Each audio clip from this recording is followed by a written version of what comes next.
大家好，今次我就同大家介紹呢個反斗車王3入邊反斗車王系列嘅麥昆啦。咁呢家呢，就係第3集，即係反斗車王3嘅麥昆。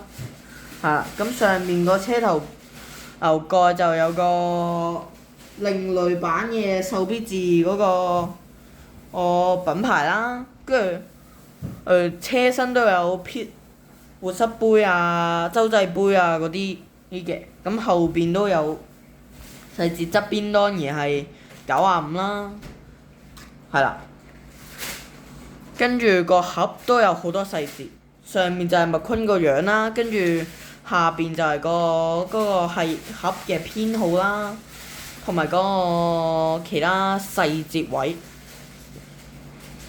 跟住後邊都有壽必治嘅品牌。